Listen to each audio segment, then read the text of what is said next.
Kumusta, mga minamahal kong tagapakinig? At maligayang pagbabalik sa ating channel, ang tahanan ng mga kwentong pumupukaw sa puso. Sa bawat pagkawala, may isang puwang na naiiwan. At sa puwang na yon, minsan, may mga aninong nagaanyong liwanag, handang punan ito sa paraang hindi natin inaasahan. Ito ang kwento ng isang pamilyang sinubok ng tadhana at ang pagdating ng isang anghel na may itinatagong dilim. Alon Dalisay. Isang matinis na tunog ng nababasag na salamin ang pumunit sa nakabibinging katahimikan ng mansyon. Nabitawan ni Alon Dalisay ang picture frame na hawak, kumalat sa mamahaling sahig na gawa sa naraang pinong-pinong bubog. Ngunit hindi ang nabasag na salamin ang umukit ng sakit sa kanyang dibdib, kundi ang ngiti ni Tala na tila naglaho kasama nito. Ang kanyang Tala, ang kanyang asawa. 1 taon na. 1 taon na siyang bilanggo sa malalamig na pader ng bahay na ito. 1 taon na ring multo na lang nang nakaraan ng kanyang kayakap. Naaalala pa niya ang halimuyak ng mga rosal sa hardin. Ang tawa ni Tala na mas matamis pa sa himig ng mga ibon. Ngayon, tanging amoy ng alikabok at kalungkutan na lang ang kanyang nalalanghap. Umaling-awngaw ang tunog ng kanyang telepono mula sa study room. Isang tawag mula sa Dalisay Corporation. Ang imperyong binuo niya, ang mundong dati sentro ng kanyang buhay. Ngayon, isa na lang itong paalala ng mga bagay na wala ng halaga. Sa isang pindot, pinatahimik niya ito. Ang kailangan niyang harapin ay ang mas malaking problema. Dahan-dahan siyang lumakad patungo sa sala kung saan naglalaro ang kanyang kambal na anak. Si Amihan, tahimik na nagkukulay sa isang coloring book. At si Diwa, mahigpit ang yakap sa manikang regalo ni Tala, nakatingin sa kawalan. Anak, malumanay na tawag ni Alon kay Diwa. Hindi lumingon ang bata. May problema ba? Ayaw mo ba ng pagkain mo kanina?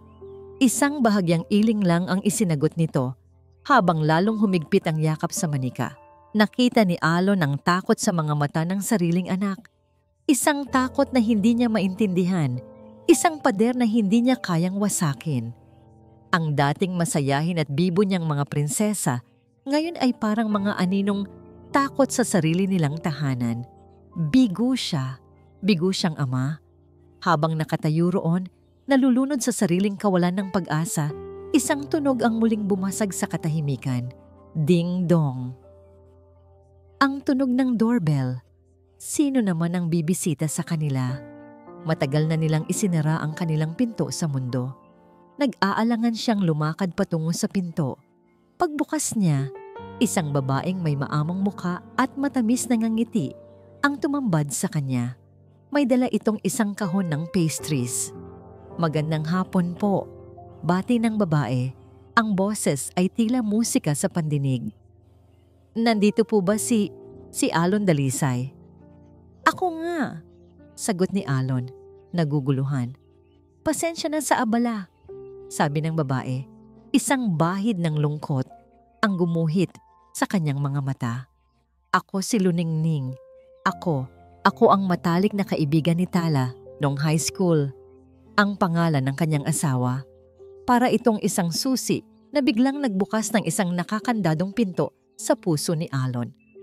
Isang piraso ng nakaraan ni Tala. Isang sinag ng liwanag sa gitna ng kanyang kadiliman. Nakatitig lang si Alon sa babae, hindi alam ang sasabihin. Ang nangiti nito, ang aura nito, may dala itong init na matagal nang nawala sa tahanang ito. Sa isang iglap, nakaramdam siya ng isang bagay na matagal na niyang kinalimutan. Pag-asa. Nang walang pag-aalinlangan, sa gitna ng kanyang pangungulila at pagkauhaw sa anumang koneksyon sa kanyang yumaong asawa, ibinuka ni Alon ang pinto. Tuloy ka, sabi niya. Sa unang pagkakataon sa loob ng 1 taon, ang malaking hapagkainan ng pamilya Dalisay ay hindi binalot ng katahimikan. Napalitan ito ng mga kwento. Mga kwento ni Luningning tungkol sa kalokohan nila ni Tala noong high school, mga pangarap na sabay nilang binuo. Bawat salita niya ay tila isang pamilyar na himig na gumigising sa mga natutulog na alaala.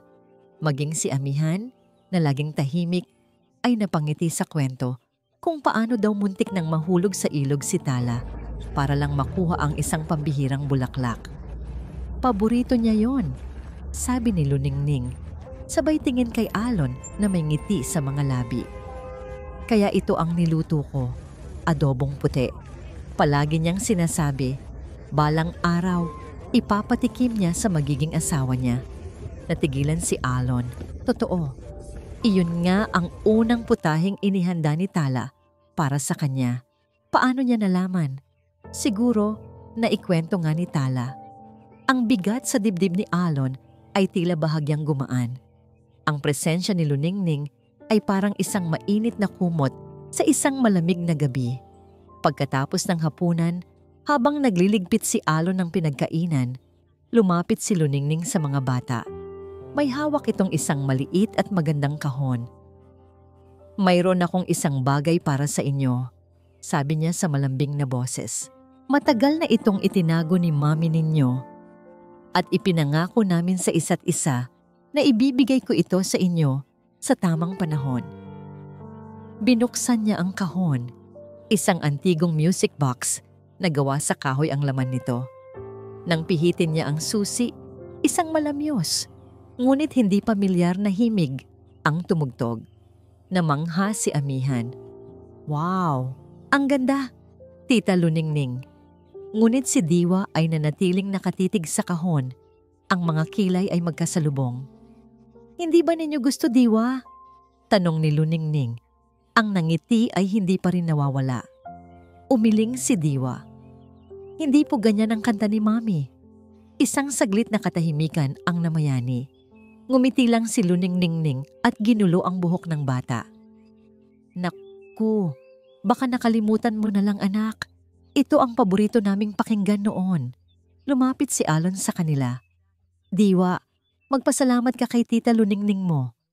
Pero Daddy, pagpupumilit ng bata, iba po yung music box ni Mami. Yung may kumakantang ibon. Anak, baka nalilito ka lang. Malumanay na sabi ni Alon. Ayaw niyang masira ang magandang gabing ito. Maraming music box si Mami ninyo. Itinuring na lang niya na dala lang iyon ng sobrang pagkamis ng anak sa ina. Kinagabihan, matapos niyang ihatid sa kanilang silid ang mga anak, nakaramdam si Alon ng kapayapaan na matagal na niyang hindi naramdaman. Marahil, si Luningning na nga ang sagot sa kanyang mga dalangin. Isang anghel na ipinadala para tulungan silang maghilom. Dumaan siya sa tapat ng kwarto ng kambal para silipin sila. Bahagyang nakaawang ang pinto. Narinig niya ang boses ni Luningning mula sa loob. Kausap si Diwa na halatang hindi pa rin mapakali. Kailangan mong matutunang tanggapin ang mga bagong bagay, Diwa. Bulong ni Luningning. Gusto rin yun ng mami ninyo. Sigurado ako. Matamis ang boses niya, ngunit may talim itong tila hiwa sa pandinig ni Alon. Diwa dalisay. May isang bagay na hindi gusto si Diwa kay Tita Luningning. Ito ay ang kanyang amoy. Hindi ito mabaho, pero matapang. Sobrang tapang na tila naiiwan sa bawat sulok ng bahay. Sa mga unan, sa mga kurtina, kumakapit ito sa hangin at membuatkan siyang hirap huminga. Hindi tulad ng amoy ni Mami Tala. Si Mami ay amoy araw, amoy bulaklak, amoy yakap. Ang amoy ni Tita Luningning ay amoy ng isang bagay na banyaga. Isang bagay na hindi dapat naroroon. Aachoo! Sunod-sunod na bahing ni Amihan habang tinutulungan sila ni Luningning sa kanilang takdang aralin. Nako, pasensya na. Baka sa pabango ko. Malambing na sabi ni Luningning sabay tawa. Sige, sa susunod, hindi na ako maglalagay. Ngunit kinabukasan, naroon pa rin ang amoy. At sa tuwing babahing si Amihan, isang kakaibang nangiti ang sumisilay sa labi ng kanilang tita. Isang hapon, habang hinahanap niya ang kanyang Crayola, napadpad si Diwa sa tapat ng kwarto ng kanyang mga magulang. Bukas ang pinto. Sumilip siya sa loob at doon, nakita niya si Tita Luningning. Nakatayo ito sa harap ng salamin. Suot-suot nito ang paboritong puting bestida ni Mami Tala. Dahan-dahan nitong hinaplos ang tela mula balikat pababa sa baywang. Pagkatapos ay ngumiti ito sa salamin. Isang ngiting hindi pa nakikita ni Diwa kailanman. Isang ngiting may halong pananabik at pag-aari. Para siyang nanigas sa kinatatayuan. Iyon ang damit na suot ni Mami sa huling family picture nila. Bakit? Bakit suot yon ni Tita Luningning? Biglang lumingon si Luningning at nagtama ang kanilang mga mata sa salamin. Nawala ang kakaibang ngiti at napalitan ng pagkagulat. Diwa, kanina ka pa dyan. Mabilis nitong hinubad ang bestida. Tinitingnan ko lang kung kailangan ng ipalaba. Alam mo na, baka masira. Pero alam ni Diwa ang nakita niya. Tumakbo siya palapit sa kanyang ama na nasa study room. Daddy, si Tita Luningning, sinusuot niya yung damit ni Mami. Halos pasigaw niyang sabi, nanginginig ang boses. Ibinaling ni Alon ang tingin mula sa laptop. May pagod sa kanyang mga mata. Anak, ano ka ba? Tinitingnan lang niya ang mga damit para ayusin. Tinutulungan tayo ni Tita Luningning mo. Dapat magpasalamat ka. Pero Daddy, iba yung tingin niya. Parang hindi niya mahanap ang tamang salita. Paano niya ipapaliwanag ang nakita niya sa salamin? Hinawakan ni Alon ang kanyang balikat. Diwa, alam kong namimiss mo na ang Mami. Pero huwag kang maging ganyan sa tita mo. Mabait siya sa atin. Tinalikuran siya ng sarili niyang ama. Pakiramdam ni Diwa ay mag-isa na lang siya. Walang naniniwala sa kanya. Kinagabihan, habang kumakain sila, aksidenteng nabitawan ni Luningning ang picture frame na nasa ibabaw ng piano. Ang huling family picture nila. Nagkalamat ang salamin. Isang mahabang guhit ang tumama mismo sa mukha ni Tala. Ay nako, pasensya na. Ang clumsy ko talaga. Sabi ni Luningning, halata ang pagkataranta. Pero habang pinupulot ni Alon ang nabasag na bubog, nakita ni Diwa ang isang mabilis na ngiti na muling sumilay sa labi ni Tita Luningning bago ito napalitan ng lungkot. Hindi na niya kinaya. Tumakbo siya paakyat sa kanyang kwarto. Isinara ang pinto at doon humagugol. Hindi aksidente iyon. Alam niya. Niyakap niya ang kanyang manika, ang tanging natitirang piraso ng kanyang ina. Ilang sandali pa, narinig niya ang mga yabag, dahan-dahan, papalapit. Huminto ito sa tapat ng kanyang pinto at dahan-dahan, bumukas ito. Daddy, ayoko na po kay Tita Luningning. Ang mga salitang yon mula kay Diwa na sinabi sa gitna ng paghikbi ay tumusok sa puso ni Alon na parang punyal. Sinubukan niyang aluin ang anak. Sinabing baka naninibago lang ito. Ngunit ang takot sa mga mata ni Diwa ay hindi maipagkakaila. Isang takot na mas malalim pa sa simpleng paninibago. Kinabukasan, habang nasa opisina, hindi mawala sa isip ni Alon ang nangyari. Mahal niya si Luningning bilang isang kaibigan na nagbalik ng sigla sa kanilang tahanan. Ngunit mas mahal niya ang kanyang mga anak. Anong gagawin niya? Paalisin si Luningning at baka tuluyan ng gumuho ang kanilang munting pag-asa? O manatili ito at patuloy na masaktan ang damdamin ni Diwa? Isang ideya ang biglang pumasok sa kanyang isip. Moderno, drastiko. Ngunit marahil ito ang tanging paraan.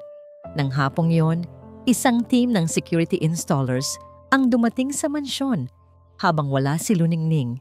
Ang dahilan niya para sa karagdagang seguridad ng pamilya. Ngunit ang tunay na layunin ay iba. Maliliit na kamera, halos hindi mapapansin, ang ikinabit sa mga importanteng bahagi ng bahay, sa sala, sa kusina, sa hallway malapit sa kwarto ng mga bata. Para lang ito sa kapanatagan ng loob ko, sabi niya sa sarili. Sinusubukang kumbinsihin ang sarili na para lang ito sa pag-aalala at hindi sa pagdududa. Sa unang araw ng kanyang pagmamanman, wala siyang nakitang kakaiba. Nanonood siya mula sa kanyang laptop sa opisina. Nakita niya kung paano tinulungan ni Luningning ang kambal sa kanilang proyekto sa eskwela, kung paano niya sila ipinagluto ng merienda. Ang lahat ay perpekto, masyadong perpekto. Nagsimula na siyang isipin na baka imahinasyon lang talaga ng anak niya ang lahat.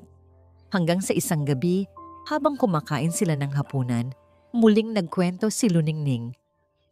Naalala ko noong birthday ni Tala. Yung debut niya, masayang sabi ni Luningning. Nakatakas kami noon para lang manood ng concert sa Rizal Park. Halos hindi na kami nakauwi. Napahinto sa pagsubos si Alon. Tumingin siya kay Luningning, bahagyang kumunot ang noo. Concert? Pero kasama ko si Tala noong gabi ng debut niya. Nag-celebrate kami kasama ang pamilya niya sa bahay nila. Isang mabilis na pagkataranta ang gumuhit sa mukha ni Luningning bago ito napalitan ng isang tawa. Ay oo nga pala, nalito ako. Yung isang birthday niya siguro yon. Ang dami kasi naming kalokohan, naghahalo-halo na sa isip ko. Ngumiti si Alon, ngunit isang malamig na kuryente ang gumapang sa kanyang likuran. Imposibleng malito sa ganoong bagay. Ang debut ay isang napaka-importanteng okasyon. Nang gabing iyon, hindi siya mapakali. Bago matulog, binuksan niya ang kanyang laptop para tingnan ang huling video feed ng araw na yon. Wala namang kakaiba. Paptat na sana niya nang bigla niyang maalala ang isang eksena kaninang hapon. Isang eksenang hindi niya pinansin. Ni-rewind niya ang video. Naroon si Luningning at si Diwa sa may sala. Nag-aayos ng mga libro. Yumuko si Luningning para may kunin sa sahig. Pagkatapos ay lumingon siya, sinigurong walang ibang nakatingin. Dahan-dahan siyang lumapit kay Diwa. Yumuko siya at inilapit ang kanyang bibig sa tenga ng bata. Walang audio ang kamera sa sala, kaya tanging imahe lang ang nakikita ni Alon. Isang bulong, isang maikling bulong lang, ngunit ang reaksyon ni Diwa. Nanlaki ang mga mata nito, namutla ang kanyang mukha, at isang mabilis, halos hindi mahahalata, na panginginig ng kanyang mga kamay. Takot, purong takot. Napatitig si Alon sa screen, ang kanyang puso ay nagsimulang tumibok ng sobrang bilis. Ano? Ano ang ibinulong ng anghel sa kanyang anak para magdulot ng ganoong klaseng sindak? Hindi nakatulog si Alon ng gabing iyon. Ang imahe ng namumutlang mukha ni Diwa ay paulit-ulit na naglalaro sa kanyang isipan na parang sirang plaka. Anong klaseng halimaw ang kayang maghasik ng ganoong takot sa isang inosenteng bata habang nagpapanggap na isang anghel sa harap niya? Kinabukasan, sinabi niyang masama ang kanyang pakiramdam at hindi muna papasok sa opisina. Ito ang pagkakataon niya. Hinintay niyang umalis si Luningning para mamalengke at agad niyang sinabihan ang mga anak na manatili muna sa kanilang silid at maglaro. Umupo siya sa kanyang study, isinara ang pinto at binuksan ang lahat ng recorded files mula sa mga kamera. Sa pagkakataong ito, kasama na ang audio mula sa mga hallway. Ang mga unang oras ay puno ng mga ordinaryong tunog, tawanan, kwentuhan, tunog ng telebisyon. Ngunit habang tumatagal, nagsimulang lumabas ang mga lamat sa perpektong imahe ni Luningning. Narinig ni Alon ang mga bagay na nagpatayo ng kanyang mga balahibo. Isang recording mula sa hallway, maririnig ang boses ni Luningning na kausap si Amihan. Luningning, ang galing mo talagang mag-drawing, Amihan. Pero alam mo, kung nandito ang mami mo, baka sabihin niya mas maganda kung dinagdagan mo ng kulay asul. Paborito niya yon, Amihan. Pero tita, paborito po ni mami ang kulay dilaw. Luningning, isang malamig na tawa. Hindi anak, asul. Mas alam ko. Isa pang recording malapit sa kusina. Kausap naman si Diwa. Luningning. Diwa, bakit ayaw mong kainin ang gulay mo? Kung hindi ka susunod sa akin, isusumbong kita sa daddy mo. Sasabihin kong pasaway ka. Gusto mo bang magalit siya sa'yo? Baka hindi ka na niya mahalin. Ang pinakamasaklap na recording sa hallway malapit sa kwarto ng mga bata. Ang eksena na napanood niya kagabi. Luningning, boses na tila ahas na bumubulong. Alam mo, Diwa, kamukhang kamukha mo talaga siya. Ang mga mata mo, parang laging nanghuhusga. Itigil mo yan. Dahil kung hindi, baka isang araw, magising ka na lang na wala na rin ang daddy mo. Katulad ng mommy mo. Crack! Nabasag ang tasa ng kape sa kamay ni Alon. Tumapon ang mainit na likido sa kanyang mga papel. Ngunit hindi niya ito naramdaman. Ang tanging naramdaman niya ay ang nag-alab na galit at nakakaparalisang takot na gumapang sa kanyang buong katauhan. Ito ang halimaw na nakatira sa kanyang pamamahay. Isang demonyong nagtatago sa likod ng isang maamong mukha. Biglang nag-ugnay ang lahat sa kanyang isipan. Ang maling kwento tungkol sa debut. Ang music box, ang pabango, ang pagkabasag ng picture frame. Lahat ay planado, lahat ay may lason. Sino si Luningning? Bakit niya ito ginagawa? Nagmamadali siyang tumakbo sa kanilang lumang silid ni Tala. Binuksan niya ang isang baul na puno ng mga lumang gamit, mga photo album, mga sulat, mga alaala. Sa ilalim ng mga ito, nakita niya ang hinahanap niya. Ang mga high school yearbook at personal na diary ni Tala. Habang binubuklat niya ang yearbook, hinanap niya ang pangalang Luningning. Walang Luningning. Pero may isang larawan na nakakuha ng kanyang pansin. Isang babaeng nakangiti sa tabi ni Tala, ngunit ang mga mata ay walang buhay. Ang pangalan sa ilalim, Halia Magdiwang. At nang buksan niya ang diary ni Tala, sa isang entry na may petsang 10 taon na, ang nakalilipas, nandoon ang sagot. Hindi ko maintindihan si Halia. Lagi siyang nakasunod sa akin, ginagaya ang lahat. Minsan, nahuli ko siyang suot ang damit ko. Sinabi niya na mas bagay daw sa kanya. Natatakot ako sa kanya, Alon. May kung anong dilim sa mga mata niya.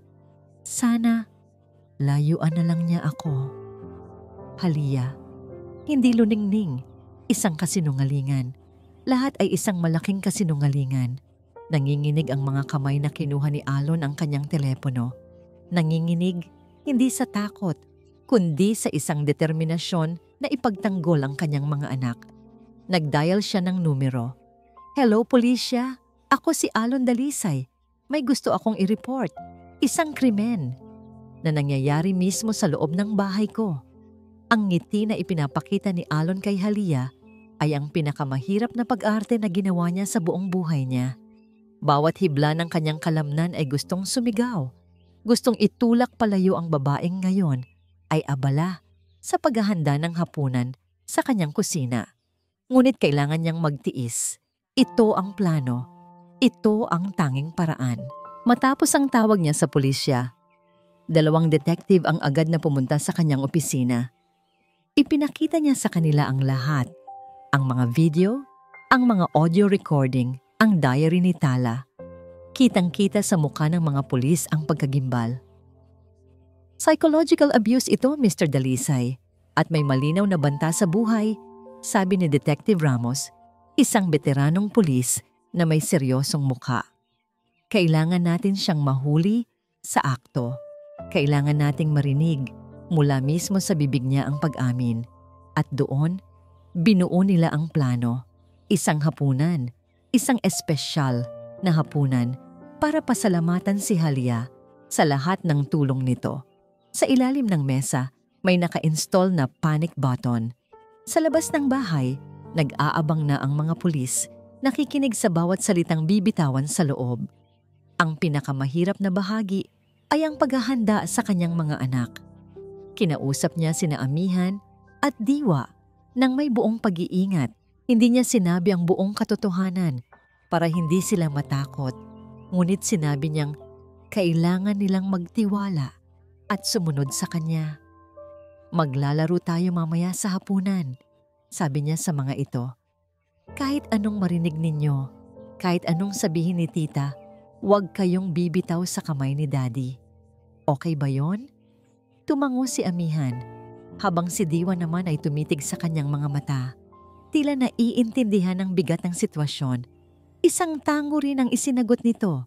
Isang tango ng isang matapang na bata. At ngayon, narito na sila. Ang huling hapunan. Nakahain ng paboritong pagkain ni Halia. Nakaayos ang mesa. Ang tanging kakaiba lang ay ang tensyon sa hangin na halos kayang hiwain ng kutsilyo. Mukhang napakasaya mo ngayon, Alon. Puna ni Halia habang nagsasali ng alak sa kanyang kopita. May maganda bang nangyari sa kumpanya? Mayroon, sagot ni Alon. Tinitingnan ito ng diretso sa mata. Masasabi kong may isang malaking kaso na malapit ng magsara. Gumiti lang si Halia. Hindi nahahalata ang dobleng kahulugan sa sinabi niya. Nagsimula itong magsalita tungkol sa kanyang mga plano. Mga plano para sa mga bata, mga plano para sa bahay, mga plano na tila siya na ang bagong reyna ng tahanan. Sa tingin ko, dapat na nating iparenovate ang hardin. Sabi nito, masyado ng maraming rosal. Palitan natin ng mga orchid, mas elegante. Ang hardin ni Tala, ang paboritong lugar ni Tala sa buong mundo. Doon, naramdaman ni Alon na oras na. Inilagay niya ang kanyang kamay sa ilalim ng mesa. Ang mga daliri ay ilang pulgada na lang mula sa panic button. Hinawakan niya ang kamay ng kanyang mga anak. Itinaas niya ang kanyang kopita. Isang brindis, sabi niya. Ang boses ay kalmado ngunit may bigat. Para sa iyo, Luningning. O dapat ko bang sabihing, Halia? Natigilan si Halia. Ang hawak niyang tinidor ay bumagsak sa plato, lumikha ng isang matinis na tunog. Para pasalamatan ka sa lahat ng pag-aalaga mo sa pamilya ko. Pagpapatuloy ni Alon, ang bawat salita ay may diin. At para ipaalala sa iyo ang isang bagay na matagal mo nang gustong kalimutan. Halia, naaalala mo pa ba ang peklat sa iyong pulso? Yung peklat na iniwan ni Tala noong sinubukan kanyang ipagtulakan palayo sa buhay niya? Ang nangiti sa mukha ni Halia ay unti-unting naglaho. Napalitan ito ng gulat, pagkatapos ay ng galit at sa huli ng purong kadiliman. Ang maskara ay tuluyan ng natanggal. Ang katahimikan na bumalot sa hapagkainan ay mas nakabibingi kaysa sa anumang sigaw. Nakatitig si Halia kay Alon. Ang kanyang mga mata ay nanlilisik na parang sa isang hayop na nasukol. Ang maamong mukha ni Luningning ay tuluyan ng nabura. At ang lumitaw na kapalit ay ang mukha ng isang babaeng puno ng inggit at kabaliwan. Paano mo nalaman? Anas niya. Ang boses ay hindi na malambing, kundi garalgal at puno ng lason. Hindi na yan mahalaga. Matigas na sagot ni Alon, habang lalong humihigpit ang hawak sa kamay ng kanyang mga anak. Ang mahalaga, Halia, tapos na ang laro mo. Isang nakakakilabot na tawa ang kumawala sa bibig ni Halia.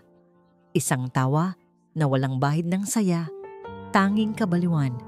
Sa isang mabilis na kilos, itinabig niya ang mga plato at baso sa mesa. Nagkalat ang mga bubog at pagkain sa sahig. Laro? Sigaw niya. Ang muka ay namumula sa galit. Akala mo ba laro lang ito? Buhay ko ito. Buhay na dapat ay sa akin. Itinuro niya ang malaking larawan ni Tala na nakasabit sa dingding. Siya. Lagi na lang siya. Siya ang maganda. Siya ang matalino. Siya ang laging bida. Lahat ng gusto ko, napupunta sa kanya. Kinuha niya ang lahat sa akin. Walang kinuha sa'yo si Tala, giit ni Alon. Ikaw ang hindi makontento. Ikaw ang laging naiinggit. Hindi ako naiinggit. Karapatan ko ito. Bumulwak ang kanyang mga salita na tila lason.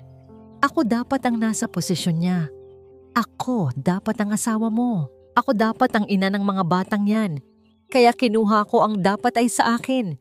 Nanlamig ang buong katawan ni Alon.